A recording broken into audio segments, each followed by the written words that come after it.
어쩌면 본질적인 문제지요. 하나님을 믿음에도 불구하고 하나님의 일하심을 경험하지 못하는 것입니다. 그 이유 중에 하나가 뭘까 생각해 보면 하나님을 믿어도 아직 내가 하고 싶은 것만을 하려고 하기 때문입니다. 하나님을 믿어도 아직 내가 할 수 있는 것만을 하려고 하기 때문입니다. 할 수 없는 일을 믿음으로 순종한 하인만이 물이 포도주로 변하는 기적을 경험했습니다. 이에 대해서 성경은 말씀하지요. 연회장은 물로 된 포도주를 맛보고도 어디서 났는지 알지 못하되 물도온 하인들은 알더라. 물도온 하인들은 알더라. 할 수 없는 일을 믿음으로 순종했더니 그들은 기적을 경험했습니다. 할 수 없는 일을 믿음으로 순종할 때에 하나님의 일하심을 경험할 수가 있습니다. 사랑하는 성도 여러분, 하나님께서 오래전부터 지속적으로 내게 명령하신 일임에도 불구하고 이런저런 핑계를 대면서 아직도 순종하지 못하고 있는 것이 혹 있으십니까? 만일 순종하지 않고 있는 것이 있다면 그것이 무엇인지 새해를 시작하면서 다시 한번 마음에 생각해 보시기를 바랍니다. 그리고 오늘 이 시간을 통하여 새해 첫날에 기꺼이 순종하리라 그렇게 결단하시고 이 한 해에 내 삶 속에서 역사하시는 하나님을 마음껏 경험하고 즐거워하고 하나님을 찬양할 수 있기를 바랍니다. 하나님과 사람과의 관계에서 사람은 하나님의 말씀에 순종하고 하나님은 순종하는 그 사람을 통해서 하나님의 일을 성취하십니다. 이를 통해 사람은 하나님을 경험하게 되고 더 많이 하나님을 알게 됩니다. 하나님께 순종하면 하나님이 내 편이 되십니다. 예레미야서 7장 23절에 보면 너희는 내 목소리를 들으라. 그리하면 나는 너희 하나님이 되겠고 너희는 내 백성이 되리라. 내 목소리를 들으면 청종하면 순종하면 나는 너희 하나님이 되겠다. 내 편이 되어 주겠다라고 말씀하셨습니다. 또 하나님께 순종하면 복을 받습니다. 예레미야 7장 23절은 계속 말씀합니다. 너희는 나의 명한 모든 길로 행하라. 그리하면 복을 받으리라 그랬습니다. 또한 하나님께 순종하면 하나님의 보호하심을 받습니다. 누가복음 6장의 말씀입니다. 내게 나와 내 말을 듣고 행하는 자마다 누구와 같은 것을 너희에게 보이리니 집을 짓되 깊이 파고 주초를 반석 위에 놓은 사람과 같으니 큰 물이 나서 탕주가 그 집에 부딪히되 잘 지은 영고로 능히 흔들리지 요동하지 못하였거니와. 말씀을 듣고 행하는 사람은, 순종하는 사람은 흔들리지 않는다. 깊이 파고 주초를 반석 위에 놓은 사람과 같다. 하나님의 보호하심을 받는다라고 말씀합니다. 또한 하나님께 순종하면 하나님의 뜻, 영적인 진리를 알게 됩니다. 요한복음 7장 17절을 말씀합니다. 사람이 하나님의 뜻을 행하려 하면 이 교훈이 하나님께로 왔는지 내가 스스로 말함인지 알리라. 하나님께로부터 온 것인지 내 스스로 하는 것인지 안다 그랬습니다. 하나님께 순종할 때에 우리는 영적인 진리, 하나님의 뜻을 알게 됩니다. 그런데 순종하는 것이 이렇게 많은 영적인 유익, 삶의 유익이 실제로 있지만 하나님의 말씀에 순종한다는 것이 내 입장에서 보면 그리 간단한 문제는 아닌 듯합니다. 왜냐하면 순종하려면 때로는 내 시간이나 내 삶을 조정해야 하는 큰 문제가 있기 때문입니다. 때로는 내 인생을 다시 계획해야 되고 조정해야 되기도 하고, 작게는 내 삶의 작은 시간에 많은 계획들을 또 조정해야 되기 때문입니다. 하지만 내 삶을 조정하여서 하나님의 말씀에 순종하는 것이 아무리 큰 문제라 할지라도 두 가지 문제만 해결되면 내 삶을 조정하여 순종하는 것을 그다지 큰 문제로 생각하지 않을 수 있습니다. 즉, 이 두 가지 문제만 해결되면 기꺼이 내 삶을 조정하고 내 시간을 조정하여서 믿음으로 하나님께 순종할 수 있다는 말입니다. 그 두 가지가 뭘까요? 오늘 드리려고 하는 핵심입니다. 하나는 하나님의 권위를 인정하는 겁니다. 하나님의 권위. 하나님을 하나님으로 인정하는 거예요. 대접하는 겁니다. 누군가의 권위를 인정하면 그의 말에 순종합니다. 즉, 순종은 권위를 인정하는 태도입니다.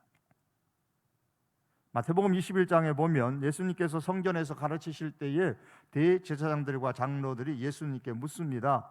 무슨 권위로 이런 일을 하느냐? 누가 가르치는 권위를 주었느냐?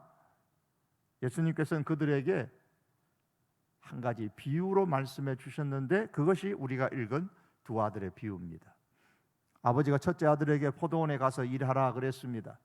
첫째 아들은 예하고 집을 나갔으나 포도원으로 일하러 가지 않았습니다. 둘째 아들에게 역시 포도원에 가서 일하라고 했습니다. 둘째 아들은 싫습니다 하고 집을 나갔으나 그 후에 뉘우치고 포도원으로 일하러 갔습니다. 예수님께서는 이 비유를 마치고 질문하셨습니다. 그 둘 중에 누가 아버지의 뜻대로 하였느냐? 누가 아버지의 뜻대로 하였느냐? 비유의 핵심은 순종입니다.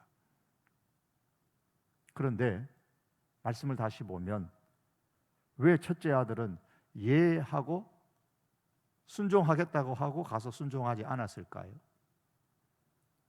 둘째 아들은 아버지가 말씀하시는데 왜 처음에는 싫습니다라고 말했을까요?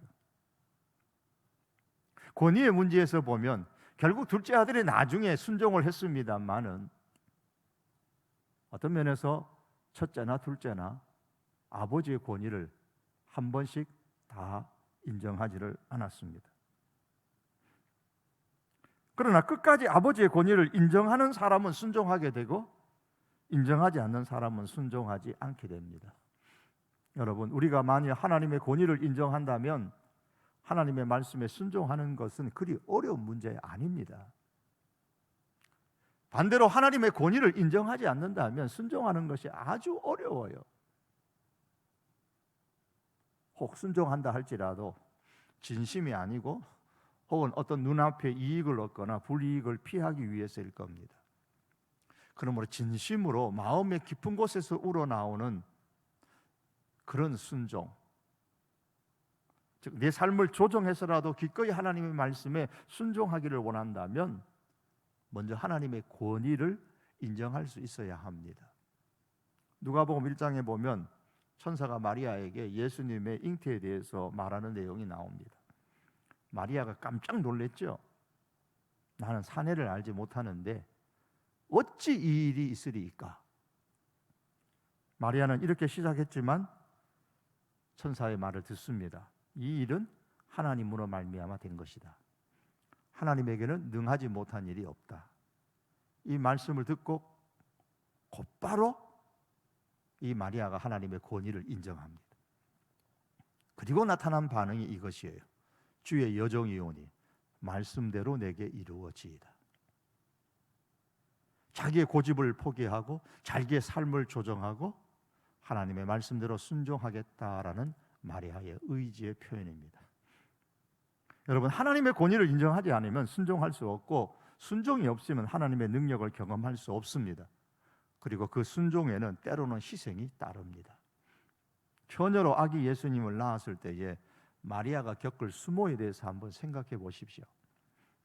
처녀가 아기를 낳아도 할 말은 있다고, 아니 요즘은 혼숙감이라고 말하는 잘못된 생각을 가진 사람들도 참 많은데, 그 당시 마리아가 내가 낳은 아기는 성령으로 낳은 아기입니다 라고 사람들에게 얘기한들 그 누가 그 마리아의 말에 수긍하고 아이고 잘했구나 그렇게 대답을 하겠습니까?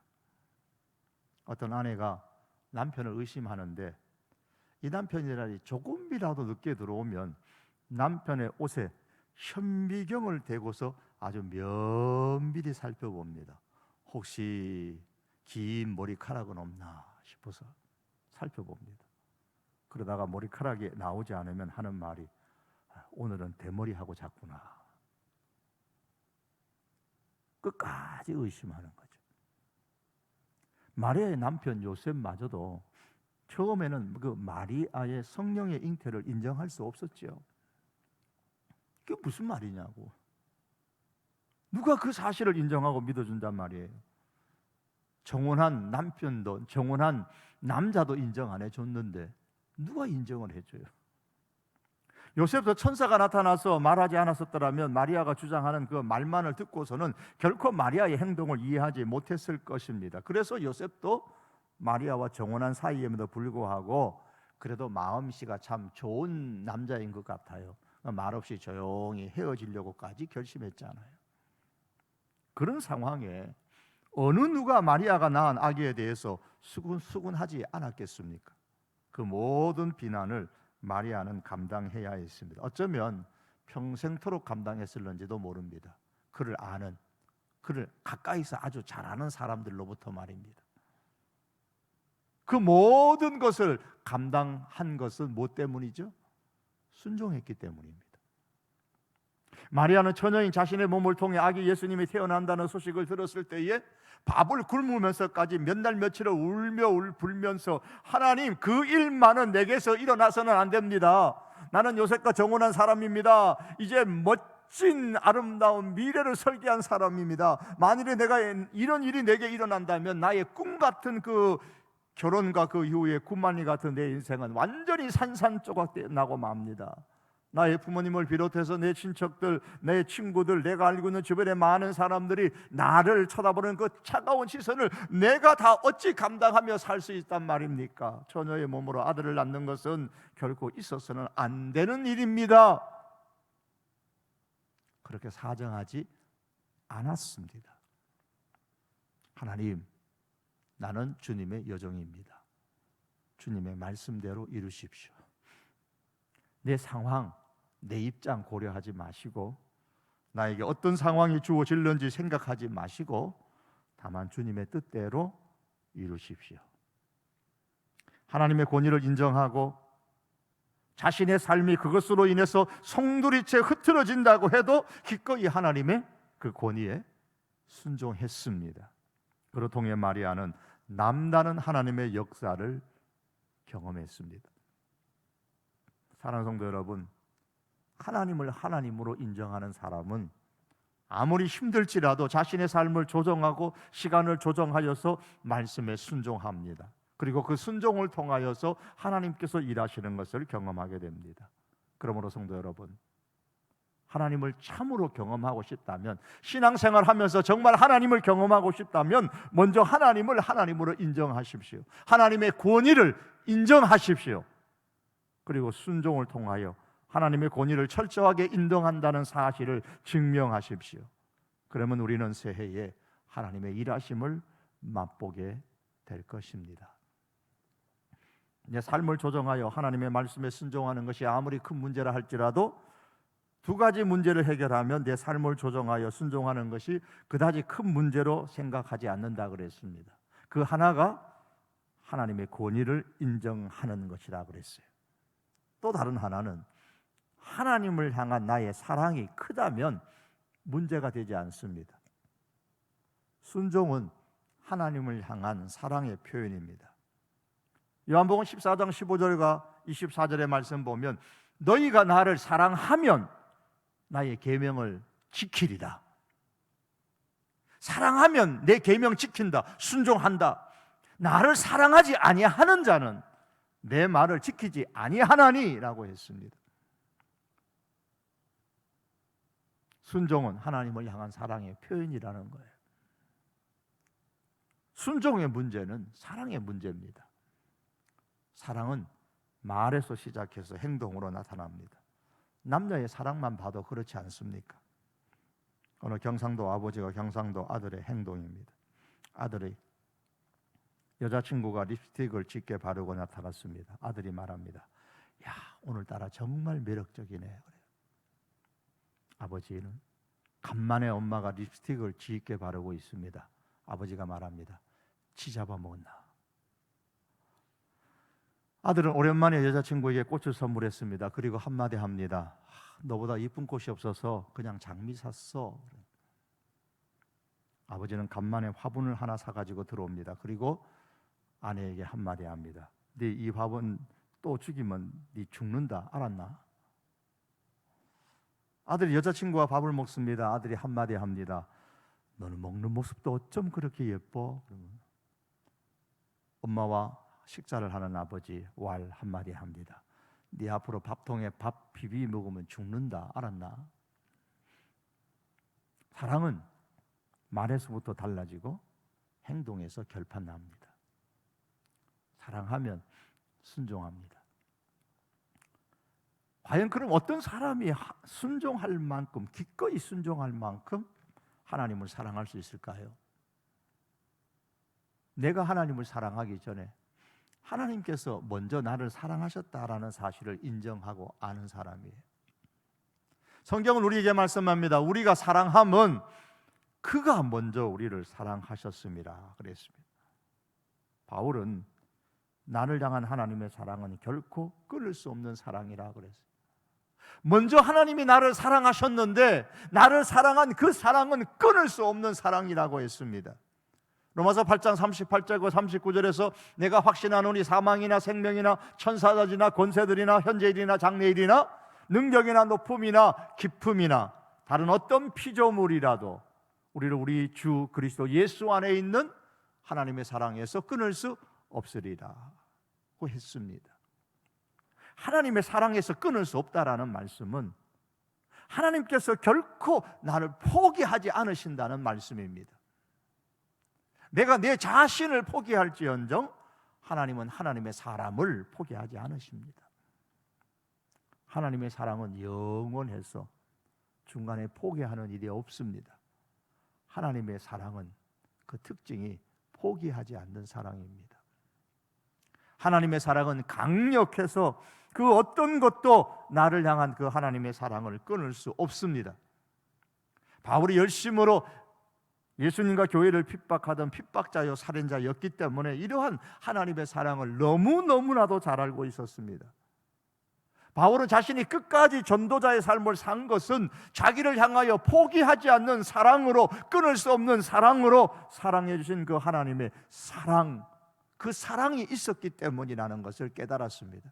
그렇지 않았다면 벌써 자기는 하나님의 사랑에서 제외된 사람이었을 거라는 것을 알았습니다. 사랑하면 생명을 줄 수가 있습니다. 낮은 울타리에 오래전에 실렸던 내용인데요. 우애가 좋은 오누이가 부모의 사랑을 받으며 착하게 살고 있었습니다. 어느 날 8살 난 아들이 교통사고로 중상을 입었습니다. 수술을 받게 되었고 피가 급하게 필요했는데 마치 이 수술 받을 아들과 똑같은 혈액형을 가진 사람이 그 동생, 5살 박이 된 동생.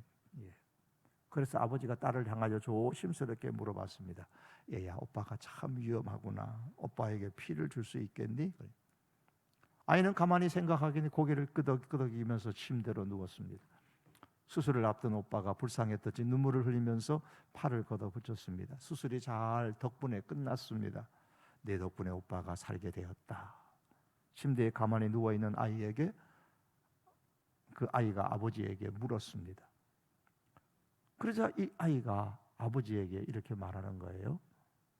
그런데 난 언제 죽어요? 아니, 내가 죽다니 피를 뽑아도 죽지 않나요? 그럼 넌 죽는 줄 알면서도 오빠에게 피를 주었단 말이냐? 예, 오빠를 사랑했거든요. 사랑하면 생명을 줄 수 있습니다. 그것이 하나님의 사랑이에요. 우리를 먼저 사랑하신 그 하나님의 사랑이 포기할 수 없는 사랑인데 생명을 주는 사랑입니다. 성경은 이 하나님의 사랑을 이렇게 말합니다. 하나님의 사랑이 우리에게 이렇게 나타난 바 되었나니, 하나님이 자기의 독생자를 세상에 보내심은 그로 말미암아 우리를 살리려 하심이라. 우리를 살리는 사랑이에요. 우리의 생명을 살리는 사랑, 우리에게 먼저 주신 그 하나님의 사랑은 생명을 살리는 사랑입니다. 하나님의 사랑은 독생자를 십자가에 주는 사랑입니다. 하나님의 사랑은 생명을 주는 사랑입니다. 바울은 이러한 하나님의 사랑을 여기서 깨달았습니다. 그래서 그런 하나님의 사랑을 그리스도 예수 안에 있는 하나님의 사랑이라, 그렇게 로마서 8장 39절에서 말했습니다. 예수님 안에서 이 먼저 주신 하나님의 사랑, 생명을 주시는 하나님의 사랑, 포기하지 않으시는 하나님의 사랑, 결탄코 끊을 수 없는 하나님의 사랑을 발견했습니다. 그래서 그는 평생을 하나님을 깊이 크게 사랑하며 살 수 있었던 겁니다. 사랑하는 성도 여러분, 하나님께서 우리를 먼저 사랑하셨습니다. 그런데 그 사랑은 포기하지 않는 사랑입니다. 생명을 주는 사랑입니다. 그 사랑을 먹고 우리가 살았습니다. 생명을 주는 하나님의 사랑을 깨닫는 사람만이 하나님을 사랑할 수가 있습니다. 바울이 그러했습니다. 그리고 하나님을 향한 사랑이 큰 사람은 순종하는 것이 그리 큰 문제가 되지 않습니다. 포기하지 않고 나를 사랑하셨는데, 생명을 주는 사랑을 내게 베풀어 주셨는데, 그 사랑으로 인해서 하나님을 사랑하게 되기에 기꺼이 어떤 문제라 할지라도 순종합니다. 자신의 시간과 자신의 삶을 조정하여서 하나님께 맞추게 됩니다. 그로 통해서 하나님의 일하심을 경험하게 되는 겁니다. 말씀을 맺기를 원합니다. 사랑하는 성도 여러분, 정말 올 새해에 우리 모두가 2021년에는 하나님의 일하시는 것을 정말 경험할 수 있기를 바랍니다. 아, 정말 하나님이 살아계시는구나, 정말 하나님께서 내 삶 속에서 일하시는구나, 우리 교회 속에서 하나님이 일하시는구나, 이걸 경험할 수 있기를 바랍니다. 그걸 경험하려면 그 하나님의 말씀에 순종하셔야 됩니다. 때로는 그 하나님의 말씀이 우리에게 과하다 할 정도로 아, 하나님 그건 내가 할 수 없는데요 라고 생각 드는 그런 것까지도 우리에게 하라고 순종을 요구하실 때가 있습니다. 그럴지라도 기꺼이 믿음으로 순종할 수 있기를 바랍니다. 어떤 일을 할지라도 두 가지만 잘하면 됩니다. 하나님의 권위를 먼저 인정하십시다. 또한 하나님의 사랑을 더 깊이 깨닫고 하나님을 향한 우리의 사랑이 더 커질 수 있기를 바랍니다. 이를 통해서 기꺼이 우리의 삶을 조정하여서 하나님의 말씀에 순종하는 저희가 되기를 원합니다. 하나님께서 이 모든 것을, 이 순종을 사용하여서 우리의 삶 가운데서 하나님의 일하심을 많이 경험하는 올 2021년 새해가 될 수 있기를 주님의 이름으로 축복합니다. 기도하시겠습니다.